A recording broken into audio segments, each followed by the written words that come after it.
Querido espectador, esto es lo que quiero decirte. Antes de que empieces a escuchar esta historia, quiero que sepas que durante semanas fingí no saber nada, aunque por dentro ya me estaba desmoronando. Aguanté en silencio porque no quería actuar sin estar seguro de lo que estaba viendo. ¿Sabes cuando notas que algo va mal pero te callas por no parecer un paranoico? Bueno, yo me lo tragué todo como un idiota, hasta aquella puta noche en Toledo. Todo empezó con una cena de empresa a la que no estaba invitado.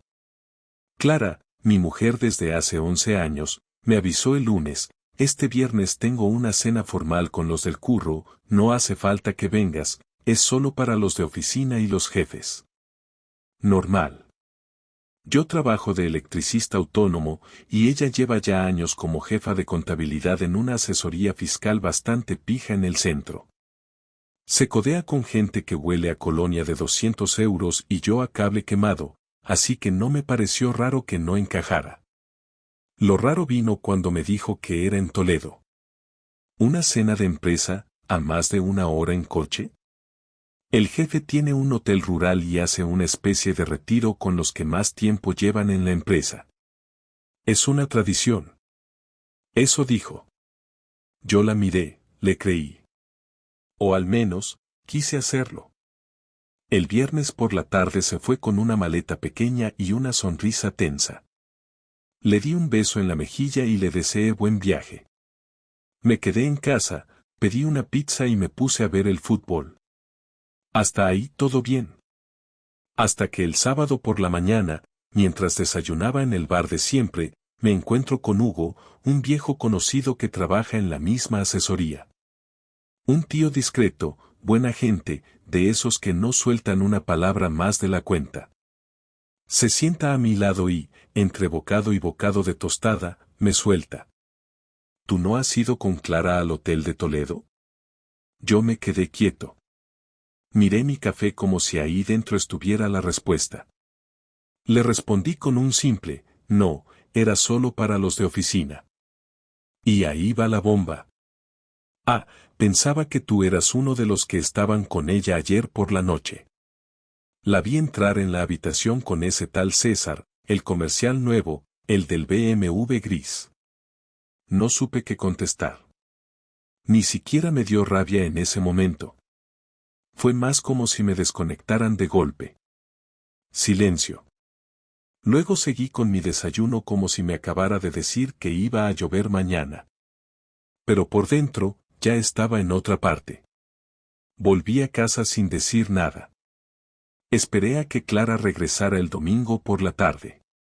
Venía sonriente, con ese aire de desconectado que traía después de las escapadas con amigas.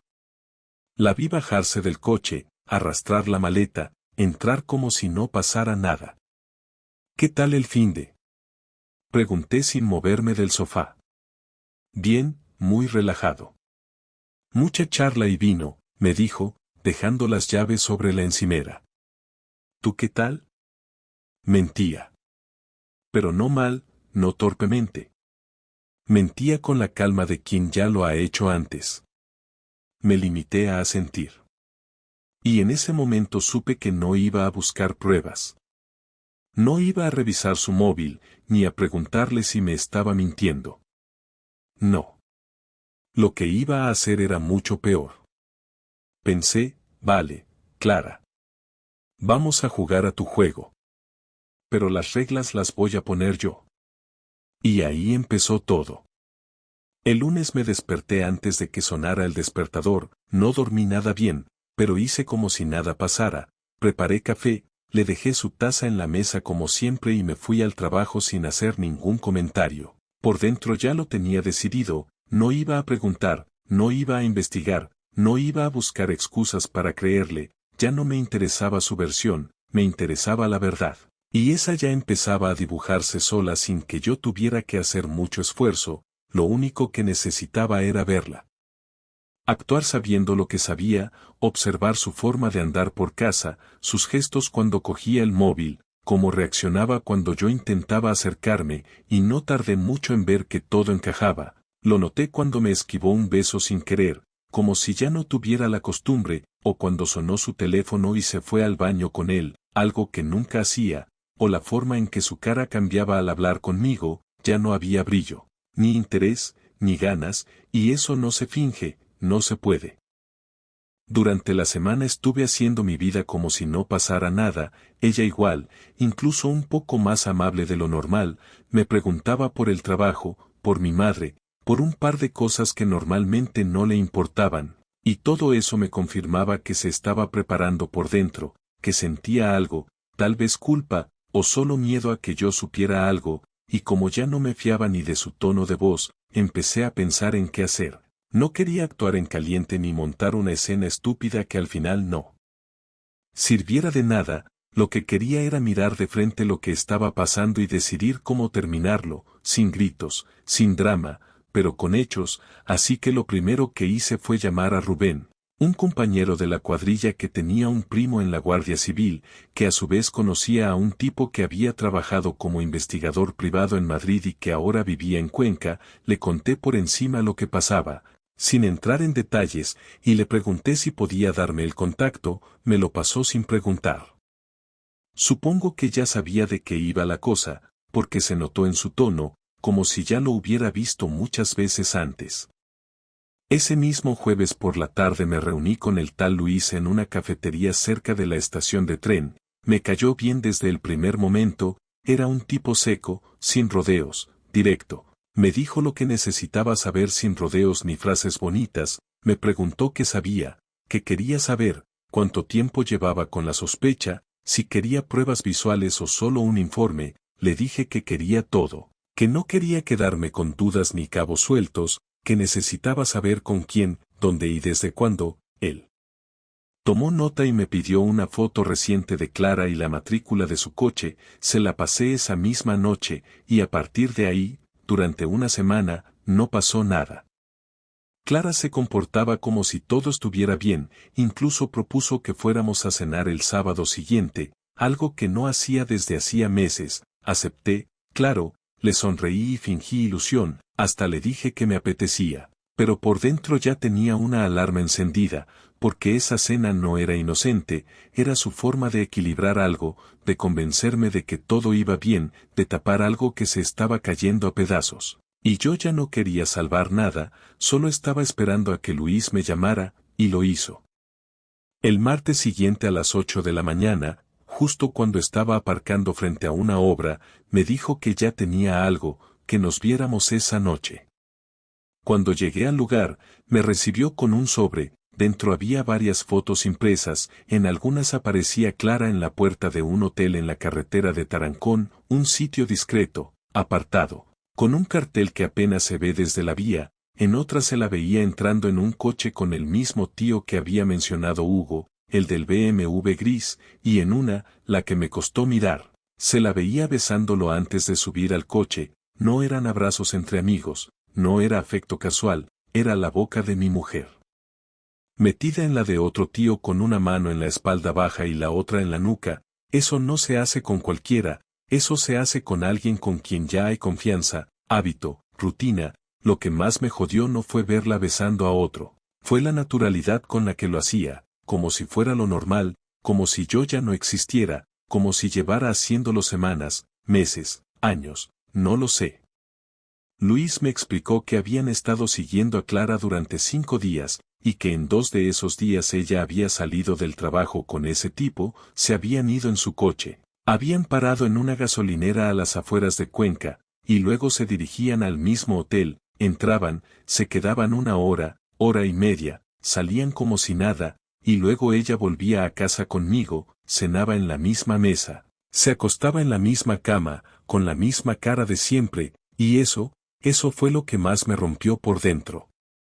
La frialdad, la doble vida, la falta total de respeto. Cuando llegué a casa esa noche, Clara estaba en el sofá viendo una serie, me saludó como si nada, me preguntó qué tal el día, le dije que bien, que había tenido mucho trabajo, me ofreció una cerveza, y se volvió a sentar. No tenía ni idea de lo que yo llevaba en la mochila, del sobre con las fotos, del informe que estaba guardado junto a mi caja de herramientas en el maletero del coche. y no dije nada, no esa noche, ni la siguiente, ni la del viernes, estuve durmiendo al lado de esa mujer como si no supiera nada, pero ya lo sabía todo, y cada vez que me hablaba, cada vez que me tocaba el brazo o me decía buenas noches, yo sentía una punzada en el estómago que solo crecía más y más. El sábado por la mañana me levanté temprano, ella seguía dormida, me fui a dar una vuelta en coche, sin rumbo, solo necesitaba pensar, organizar lo que iba a hacer, porque ya no se trataba solo de una traición, se trataba de qué iba a hacer yo con todo eso, si iba a enfrentarla, si iba a vengarme, si me iba a quedar callado y desaparecer, porque en ese momento no tenía claro qué quería, solo sabía que tenía que hacer algo, no podía seguir viviendo en esa mentira, no podía seguir compartiendo mesa, cama y ducha con alguien que me había mentido en la cara durante tanto tiempo, y encima con una tranquilidad que me daba hasta miedo. Esa noche, antes de dormir, Clara se metió en la cama y me preguntó si me pasaba algo, que me notaba distante, que si estaba enfadado con ella, que hacía días que no le decía que la quería, que ya no la tocaba, que si había pasado algo en el trabajo. Yo la miré durante varios segundos, le dije que estaba cansado, que tenía muchas cosas en la cabeza, y ella me abrazó por la espalda, apoyó la cabeza en mi hombro, como si todo estuviera bien, como si no acabara de lamerle el cuello a otro tío 2 días antes en un hotel barato en mitad de una carretera secundaria. Cerré los ojos con fuerza. Y decidí que al día siguiente todo iba a cambiar. El domingo por la tarde esperé a que volviera de hacer la compra, dejé pasar un rato para que guardara las cosas y se sentara en el salón, no quería pillarla entrando por la puerta ni crear una escena absurda, quería que estuviera cómoda, confiada, porque la conversación que iba a tener con ella no era para salir corriendo ni para gritar desde la cocina, era para mirarnos a la cara sin escapatorias, así que me senté frente a ella, apoyé los codos en las rodillas y le pedí que apagara la televisión, lo hizo sin protestar, con esa cara de ligera preocupación que ya había visto antes, y me preguntó qué pasaba, si estaba todo bien, si había hecho algo mal, y ahí ya supe que iba a intentar el camino fácil, el de la confusión fingida, el de hacérsela sorprendida, y no se lo iba a permitir. Le dije que no iba a dar vueltas, que no tenía ganas de juegos ni de medias verdades, que sabía lo de César y lo del hotel, y que no se molestara en negarlo porque no estaba allí para escuchar mentiras. Cuando pronuncié su nombre vi cómo se le tensaban los hombros, cómo se le iba el color de la cara, cómo tardó unos segundos en reaccionar, y ese silencio fue más revelador que cualquier confesión, porque si no hubiera pasado nada habría saltado de inmediato, habría preguntado de qué demonios estaba hablando, pero no lo hizo, se quedó callada, mirando al suelo, como una niña pillada copiando en un examen. ¿Quién te ha dicho eso?, preguntó al final, con un hilo de voz. Eso no importa, le respondí. Lo que importa es que es verdad, y tú lo sabes.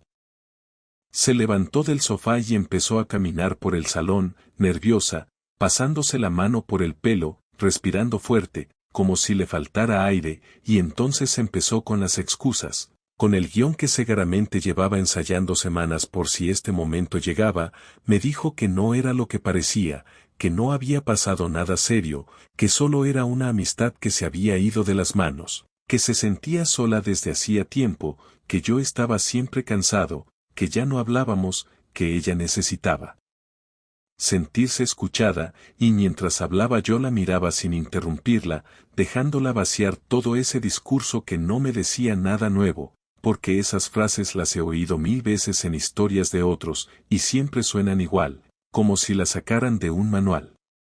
Cuando terminó, me levanté, fui hasta la mochila que había dejado junto a la puerta y saqué el sobre, lo dejé sobre la mesa sin decir nada, ella lo miró, dudó un segundo, lo abrió, y cuando vio las fotos empezó a llorar, no de esa forma desgarrada que nace del arrepentimiento real, sino de esa otra, contenida, tensa, que aparece cuando se cae una mentira grande. Se sentó otra vez en el sofá, con la cabeza entre las manos, y repetía que lo sentía, que no sabía cómo había llegado a eso, que no quería hacerme daño, que no pensó que llegaría tan lejos. ¿No pensaste? Le dije. Pensaste cada vez que te subiste a su coche, cada vez que entraste en ese hotel, cada vez que volviste a casa y te sentaste a cenar conmigo como si nada, no me hables de no pensar. Ahí fue cuando cambió el tono, se levantó de golpe, me gritó que no la juzgara como si yo fuera perfecto, que ella también tenía derecho a equivocarse, que llevaba años sintiéndose invisible, que yo estaba siempre con mis cosas, con el trabajo, con mis horarios, y que ella no era una piedra, que necesitaba sentir algo, y en ese momento sentí rabia de verdad, no tristeza, no decepción, rabia, porque estaba intentando justificar lo injustificable. Así que le grité también, le dije que no mezclara las cosas, que si estaba mal conmigo había mil formas de hablarlo, de irse, de terminar, pero que eligió engañar, mentir, reírse en mi cara, y que eso no tenía excusa. Nos gritamos durante varios minutos, no recuerdo exactamente todo lo que se dijo, pero sí recuerdo la sensación en el pecho, la presión, las manos temblándome, la voz rompiéndoseme de pura impotencia. Recuerdo que en un momento tiró una silla sin querer al levantarse bruscamente, que el golpe resonó en el salón, y que eso la hizo callarse de golpe, como si de repente se diera cuenta de que la situación se le había ido completamente de las manos. ¿Qué quieres que haga? Me preguntó entonces. ¿Que me vaya ahora mismo? La miré y respiré hondo, porque ahí estaba el punto de inflexión, ahí podía acabar todo de golpe o empezar algo mucho más feo, y yo ya no quería soluciones impulsivas, quería que entendiera el alcance de lo que había hecho, así que le dije que no se fuera, que se quedara, que íbamos a hablar hasta el final, sin gritos, sin correr, sin esconder nada, porque yo necesitaba entender cómo había podido hacerme eso sin que se le removiera nada por dentro. Se sentó otra vez, más calmada, y empezó a contarme detalles que no había pedido pero que necesitaba oír. Me dijo cuando empezó todo, cómo César empezó a buscarla en el trabajo, cómo la hacía sentir especial, cómo al principio solo hablaban, cómo luego vinieron las comidas largas, los mensajes, las miradas, y como un día, sin planearlo demasiado, acabaron en ese hotel, y mientras hablaba yo asentía, no porque estuviera de acuerdo, sino porque quería que siguiera, quería escuchar cada paso, cada decisión, cada momento en el que pudo frenar y no lo hizo. Cuando terminó, el salón estaba en silencio, yo sentía un cansancio brutal, como si hubiera pasado un día entero cargando sacos, y le dije que ya no me importaba si me quería o no, que eso había dejado de ser relevante, que lo único que importaba era que había roto algo que no se arreglaba con perdón ni con promesas, que podía llorar todo lo que quisiera, pero que eso no iba a borrar lo que había hecho. Entonces, ¿ya está? Me preguntó. ¿Todo se acaba así? No, le respondí. Esto no se acaba aquí. Esto acaba cuando yo decida cómo acaba. Me miró con miedo, por primera vez desde que empezó la conversación, y supe que había entendido que ya no tenía el control, que ya no podía dirigir la historia a su antojo, que había cruzado una línea y ahora tenía que enfrentarse a las consecuencias, no a las que ella eligiera, sino a las que yo considerara justas. Esa noche dormimos en la misma casa, pero no en la misma habitación. Yo me llevé una manta al sofá, no por comodidad, sino porque no podía estar a su lado sin sentir una mezcla de asco y rabia que no quería que terminara en algo peor, y mientras ella lloraba en el dormitorio, yo me quedé mirando al techo, pensando en qué iba a hacer a partir de ese momento, porque ya no se trataba solo de terminar un matrimonio, se trataba de recuperar algo de dignidad, de cerrar esto de una forma que no me dejara con la sensación de haber tragado sin más. La mañana siguiente fue distinta a todas las anteriores. Me desperté con una decisión ya tomada, sin dudas, sin esa angustia que venía arrastrando desde hacía semanas. Sabía que no podía volver a mirar a Clara como antes, ni siquiera como la mujer con la que había compartido una vida, ahora solo la veía como alguien que me cruzó una línea que yo jamás había pisado. Me levanté del sofá con la espalda molida, preparé café, no por costumbre sino por necesidad, y lo tomé solo, sin pensar en si ella quería también, sin mirar hacia el pasillo ni prestarle atención a los ruidos de la ducha. Me vestí sin hacer ruido, salí de casa y me fui directo a ver a Mateo, un abogado que conocía desde hace años, un tipo práctico, callado, sin adornos ni rodeos. Le conté lo básico, sin sentimentalismos. Le dije que quería divorciarme y que necesitaba hacerlo bien, sin dejar cabos sueltos, y que tenía pruebas. Me preguntó si había hijos, le dije que no. Me preguntó si la casa estaba a nombre de los dos, le dije que sí. Me preguntó si quería pelear por ella. Le dije que no. No quería esa casa, no quería ni los muebles, ni el sofá donde me había dormido después de enterarme de que me estaban engañando. No quería volver a usar esas tazas, ni ver esa cama, ni sentir ese olor cuando entraba al baño. Le dije que me daba igual lo que se quedara ella mientras yo pudiera largarme con la cabeza alta y sin tener que volver a verla más de lo estrictamente necesario. Mateo me dijo que la forma más limpia era pactarlo todo antes, sentarnos los dos con el presente y dejarlo por escrito. Le dije que no estaba seguro de que ella quisiera algo civilizado, que hasta hacía 2 días negaba todo, que quizás ahora estaba en modo víctima o quizás arrepentida, pero que no confiaba en su actitud ni un segundo. Aún así, acepté su propuesta. Le pedí unos días para preparar mi parte, dejar claro que quería y que no, y le dije que la llamaría cuando estuviera listo. Salí de ahí con una carpeta bajo el brazo y una sensación rara, como de estar a punto de cerrar una puerta importante, no porque doliera, sino porque sabía que al cruzarla ya no iba a mirar atrás. Volví a casa por la tarde. Clara estaba sentada en la cocina con un café en la mano y cara de no haber dormido nada. Me saludó con la voz baja, intentó sonar amable, me preguntó si podíamos hablar. Le dije que sí, pero que no ahora, que en unos días nos sentaríamos con un abogado y que ahí podríamos resolver todo. Me miró con los ojos muy abiertos, como si no esperara que fuera tan directo, como si no creyera que yo ya había empezado a mover ficha. Me preguntó si estaba seguro, si no quería hablarlo antes entre nosotros, solos.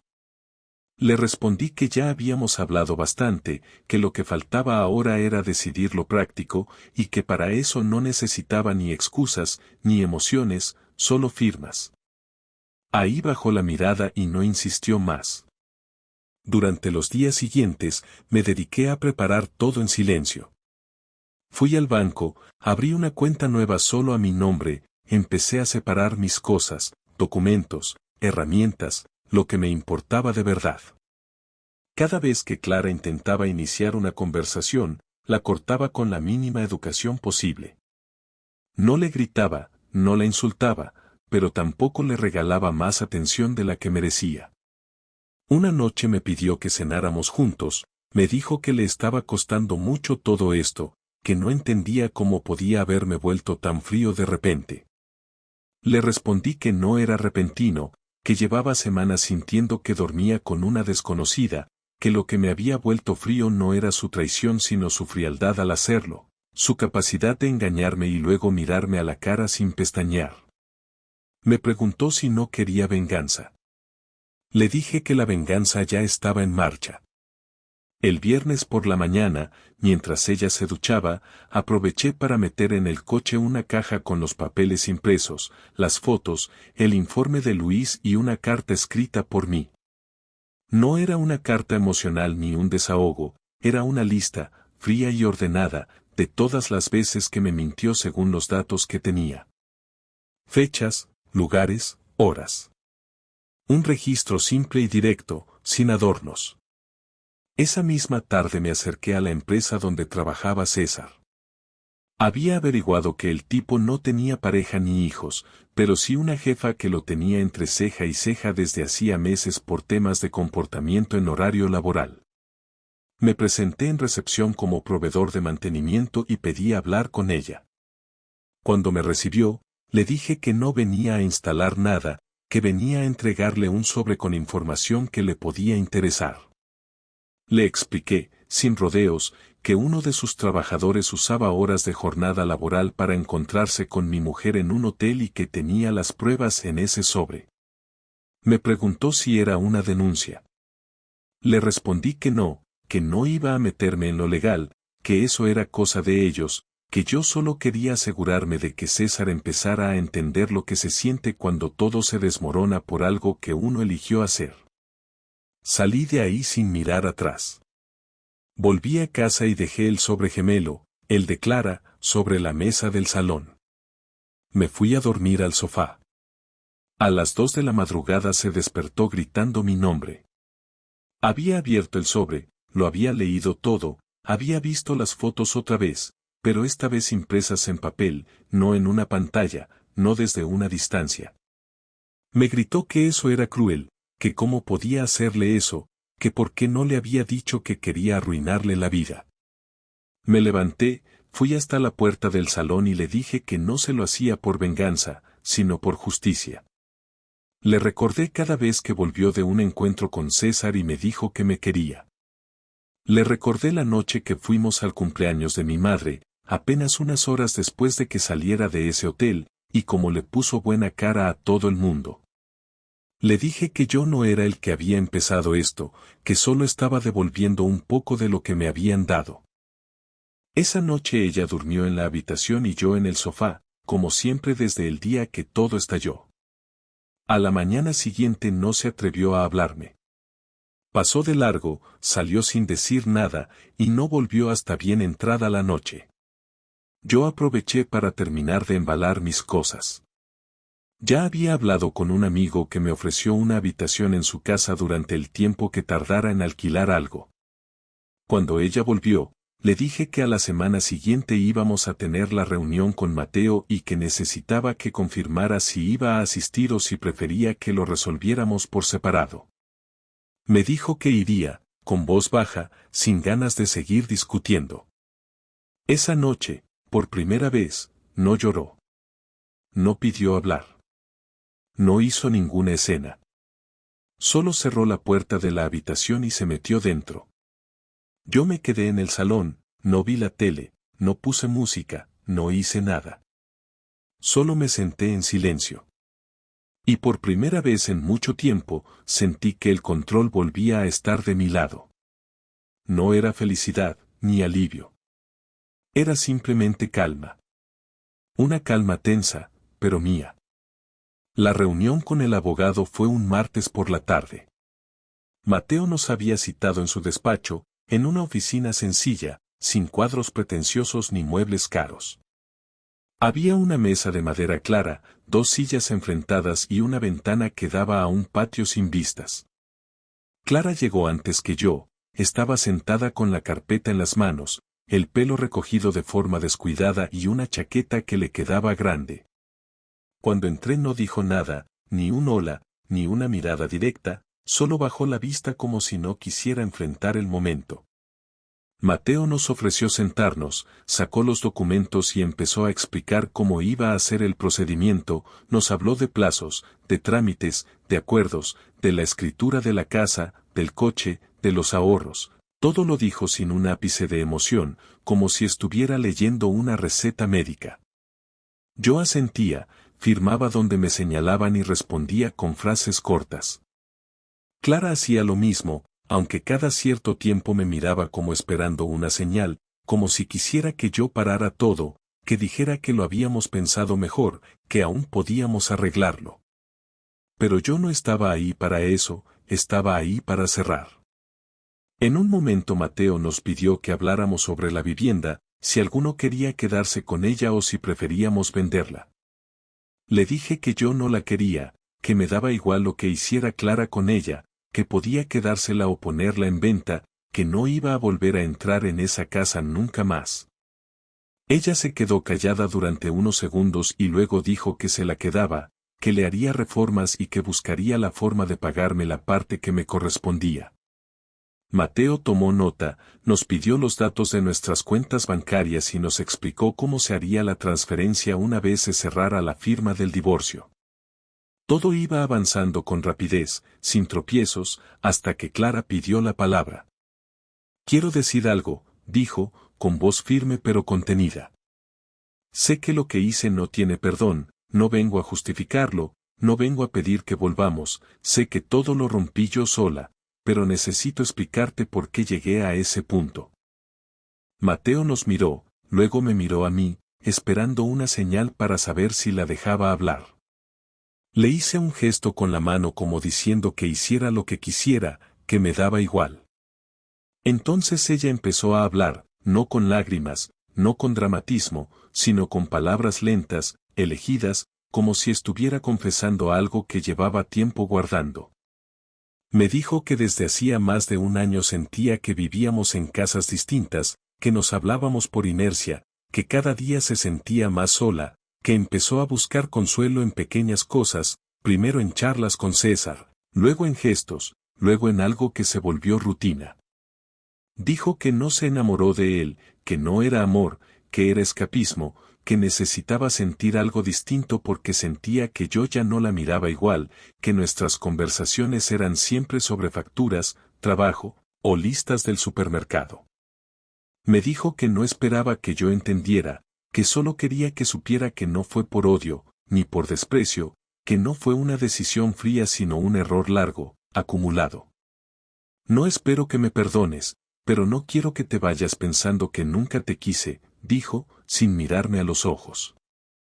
Fui una cobarde, eso ya lo sé, pero contigo fui feliz durante mucho tiempo, y eso no fue mentira. Me quedé en silencio. No porque me hubiera emocionado, ni porque sus palabras me removieran nada. Me quedé en silencio porque no quería perder la calma. Había conseguido llegar hasta ahí sin estallar, sin caer en insultos, sin convertirme en una versión patética de mí mismo, y no iba a permitir que sus frases de despedida me sacaran de ese estado. Mateo volvió a intervenir para reconducir la conversación hacia lo práctico. Fijamos la fecha de firma definitiva para dentro de 2 semanas, hablamos del reparto de objetos, de los seguros, de la pensión compensatoria, que ella no pidió y yo tampoco ofrecí, y, finalmente, él nos entregó 2 copias del borrador para que las leyéramos y las firmáramos en la próxima cita. Nos levantamos. Clara me dio las gracias. Solo dije adiós. Salí primero. Durante los días siguientes, me fui alejando mentalmente de todo. Dormía ya en la casa de Pablo, un compañero de la obra que me ofreció una habitación sin hacer preguntas. Me dejaba a mi aire, me prestó una llave y me dijo que podía quedarme el tiempo que necesitara. Yo iba a trabajar como siempre, pero con la cabeza más limpia. No pensaba en Clara todo el día, no revisaba lo que había pasado buscando detalles que se me hubieran escapado. Solo iba del trabajo a la casa y, de vez en cuando, me sentaba en un bar a leer o simplemente a mirar a la gente pasar. No sentía tristeza, ni alivio. Era como si me hubieran vaciado por dentro y ahora todo estuviera en modo espera. Clara me escribió 2 veces. La primera para decirme que había recogido unas cosas mías que quedaban en el trastero. Le pedí que las dejara en una bolsa y se las entregué a Mateo para que las llevara él a la oficina. La segunda fue para preguntarme si quería hablar, si podíamos al menos tomar un café, sin reproches, solo para cerrar bien. Le dije que no. Le escribí que ya habíamos dicho todo lo que había que decir, que ella había hecho sus elecciones y que yo había hecho las mías, que no guardaba rencor pero que tampoco necesitaba más explicaciones. No respondió más. La semana de la firma definitiva fue extrañamente tranquila. Yo ya había terminado de ajustar todos los detalles con Mateo. Había encontrado un piso pequeño en las afueras, barato, suficiente para empezar de cero sin ruido. Me había llevado solo lo necesario, el resto lo vendí o lo dejé. No quería cargar con nada que me recordara lo anterior. El día que firmamos fue rápido. Clara se presentó puntual, vestida igual de seria que la vez anterior, con la misma expresión entre agotada y resignada. Firmamos sin decir palabra, entregamos los papeles, Mateo nos estrechó la mano a los 2, nos deseó suerte y nos acompañó a la salida. En la puerta nos quedamos unos segundos mirándonos, sin saber si tocaba despedirse como personas que alguna vez compartieron una vida o simplemente marcharse. Ella se acercó un poco, como queriendo darme un abrazo. Yo di un paso atrás. No de forma agresiva, solo lo justo para que entendiera que no era necesario. Cuídate, dijo ella. Tú también, le respondí. Y cada uno se fue en una dirección distinta. La semana después de la firma no fue como imaginé, no hubo sensación de victoria ni liberación ni esa energía que muchos describen cuando dicen que cierran un ciclo, no hubo nada de eso, me levantaba temprano igual, iba al trabajo igual, comía lo que tenía a mano, dormía mal, salía a caminar por las noches, no porque buscara reflexionar, sino porque no me apetecía estar encerrado en la habitación que me prestó Pablo. No tenía ganas de ver películas, ni de hablar con nadie, ni de contarle a mis amigos lo que había pasado, no porque me avergonzara, sino porque me daba pereza repetirlo, me parecía inútil repasar cada detalle, cada conversación, cada error, porque lo hecho ya estaba hecho y seguir hablándolo no me iba a devolver nada, no me iba a hacer sentir menos usado, ni menos estúpido, ni más fuerte, así que opté por callarme y dejar que el tiempo pasara, sin exigirme ninguna emoción en particular, sin buscar frases bonitas que me dieran consuelo, simplemente dejé que los días se fueran acumulando uno tras otro como ladrillos puestos sin ningún diseño. Una tarde, después de salir del trabajo, me crucé con el hermano de Clara en una tienda de tornillería. Fue uno de esos encuentros incómodos donde los dos sabemos que deberíamos saludarnos pero ninguno sabe bien cómo hacerlo, me miró con una mezcla de vergüenza y compasión, como si no supiera si yo quería matarlo o pedirle una cerveza, me saludó con un gesto rápido, me preguntó cómo estaba y le respondí con un bien que no significaba nada, él me dijo que se enteró de todo, que le dolía la situación, que me apreciaba mucho y que no entendía cómo Clara había sido capaz de algo así, le dije que ya no importaba, que eso era asunto cerrado, que no guardaba rencor a nadie, que no necesitaba explicaciones ni disculpas por parte de la familia, me agradeció la madurez y me deseó suerte, luego cada uno siguió con lo suyo y no volvimos a cruzarnos.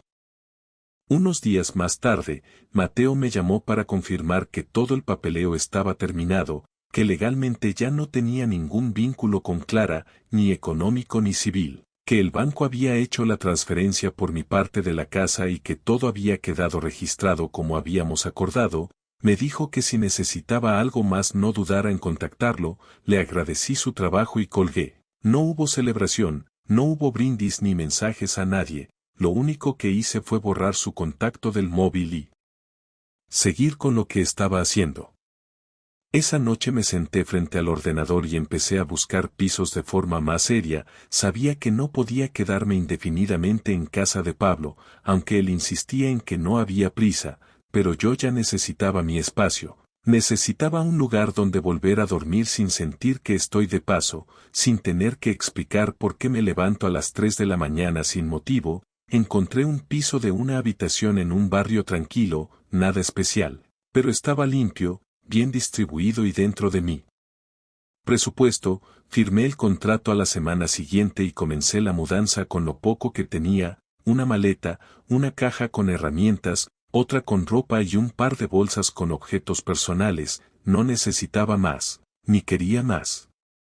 Cuando estuve instalado, empecé a notar pequeños cambios, no grandes giros, pero sí detalles que antes no tenía, como no tener que avisar a nadie si llegaba tarde, o no tener que escuchar a alguien hablándome mientras fingía interés. También empecé a comer mejor, no porque alguien me lo sugiriera sino porque me salía, porque me apetecía cocinar sin tener que pensar en las preferencias de otra persona, sin tener que escuchar otra vez lentejas. Me sorprendí una noche limpiando los cristales sin ningún motivo, simplemente porque estaban sucios, y me di cuenta de que hacía tiempo que no prestaba atención a esas cosas, que mi cabeza llevaba mucho tiempo ocupada en una relación que ya no funcionaba, y que mientras me rompía por dentro, seguía cumpliendo como si nada, y eso cansa más que cualquier trabajo.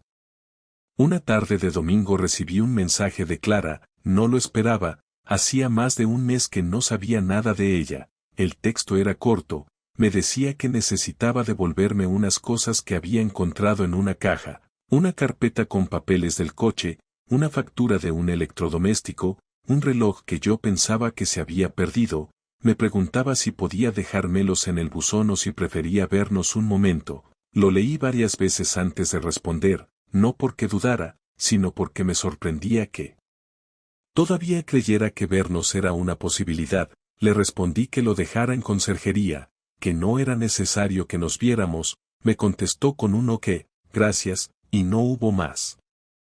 Después de eso no volvió a escribir. Yo tampoco. Y me pareció justo. No le deseé mal, pero tampoco le deseé nada. Entendí que hay personas que no están preparadas para una vida en pareja aunque lo parezcan, que hay personas que eligen la mentira porque la verdad les da miedo o les aburre, y que no importa cuánto hayas hecho por ellas, si deciden irse, se van sin mirar atrás. Lo aprendí de la forma más seca, sin discurso final, sin redención. Lo entendí mientras me preparaba café en mi nueva cocina, en silencio, sin nadie al lado para juzgar cómo lo hacía.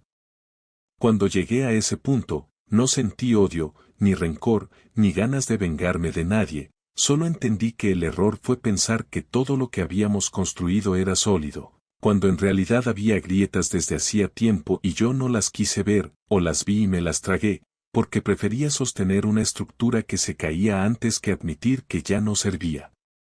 Y eso ya no me va a volver a pasar.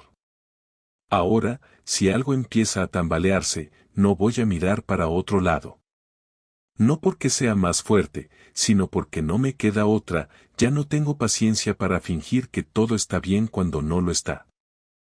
La última vez que pensé en Clara de verdad fue una noche que pasé por una calle donde solíamos caminar los domingos, la vi de lejos, estaba con alguien, no lo reconocí, no intenté acercarme, no me escondí, simplemente seguí caminando, no me sintonicé con esa escena, no sentí nada.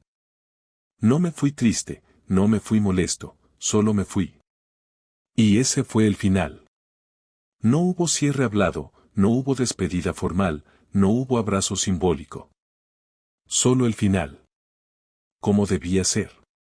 Porque hay cosas que, cuando terminan, es mejor dejarlas ahí, donde acabaron, sin intentar entenderlas más de la cuenta, sin intentar rescatarlas, sin pretender que se puede reconstruir algo que ya no tiene ni base ni sentido. Y así cerré todo. Sin drama. Sin lágrima. Sin esperanza. Pero con claridad.